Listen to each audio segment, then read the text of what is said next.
সবচেয়ে বেশি ভালোবাসেন, মহব্বত করেন আমাদেরকে আমাদের রব। কে ভালোবাসে আমাদেরকে?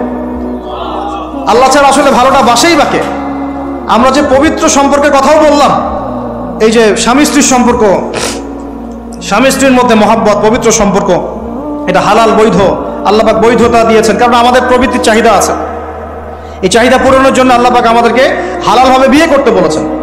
সমাজ বিয়েটাকে কঠিন করে ফেললো আর জেনাটাকে সহজ করে ফেললো। বিয়ে কঠিন হয়ে গেল, এরা এখন বিয়ে করতে পারবে না চাইলে। 21 বছর না 20 বছর বয়স হলে সে বিয়ে করতে পারবে না। 20 বছর একটা ছেলে আগামীকাল এই তথাকথিত ভালোবাসা দিবস পালন করতে পারবে, জেনা করতে পারবে। কেউ বলার কিছু নাই, কেউ বলার নাই, কেউ দেখার নাই, চলছে মানে এভাবেই চলছে। সমুদ্রের পানিতে ভেসে গেছি আমরা। একটা মেয়ের বয়স 17 বছর, সে কালকে জেনা করবে। অগণিত মেয়ে কালকে 17 বছরের মেয়ে জেনা করতে পারে, আল্লাহ হেফাজত করুন। কিন্তু এ এখন বিয়ে করতে পারবে না। বিয়ে করতে গেলে সমস্যা। তাহলে চিন্তা করেন, পয়সার এক পিঠ যদি আপনি দেখেন, অপর পিঠ দেখতে হবে। এক পিঠে যদি এই সমস্যা হয়, অপর পিঠে কি পড়তেছে সেটা দেখতে হবে, আমাকে বুঝতে হবে। বিয়ে কঠিন হয়ে গেল, জেনা সহজ হয়ে গেল। আবার বাসায় ধরেন একটা পুরুষের সামর্থ্য আছে, চাহিদাও বেশি, সামর্থ্য আছে অনেক, চাহিদাও বেশি। সমাজে বিধবা মেয়ে পড়ে আছে, তালাকপ্রাপ্ত মেয়ে পড়ে আছে, এতিম মেয়ে পড়ে আছে, বিয়ে করার মানুষ নাই। এখন সমাজে যদি কোনো সৎ পুরুষ একাধিক বিয়ে করে, তাকে সমাজে বাঁকা চোখে দেখা হবে। কিন্তু এই পুরুষই যদি বিয়ে না করে বাইরে আরো 10টা মেয়ের সাথে অকাম কুকাম করে, তাকে কিচ্ছু বলা হবে না।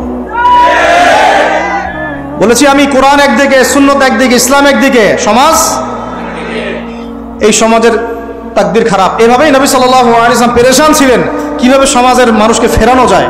আজকে আমরাও পেরেশান। আল্লাহ পাক সবার আগে আমাকে ইসলাহ দান করেন, আমার পরিবারকে দান করেন, আমাদের প্রত্যেক দিনই ভাই বোনকে দান করেন এবং ইস্তেকামাত দান করেন। আল্লাহুম্মা সাব্বিতনা ওয়াজআলনা হাদিয়ান ওয়া মাহদিয়া, আমিন ইয়া রাব্বাল আলামিন। তো এখন কথা হচ্ছে, এগুলো চলছে আমাদের চোখের সামনেই। কিন্তু দেখেন প্রিয় ভাইয়েরা, আল্লাহ পাক শাস্তি বলেছেন 100 বেত্রাঘাত। কেউ যদি আবার বিবাহিত হয়ে এই কাজ করে, জেনা করে, তাহলে তার শাস্তি কি বলেছেন? বলা হয়েছে কোমর পর্যন্ত মাটিতে পুঁতে ফেলে তাকে পাথর নিক্ষেপ করে হত্যা করতে হবে। এটা কোরআন এবং হাদিসের শাস্তি।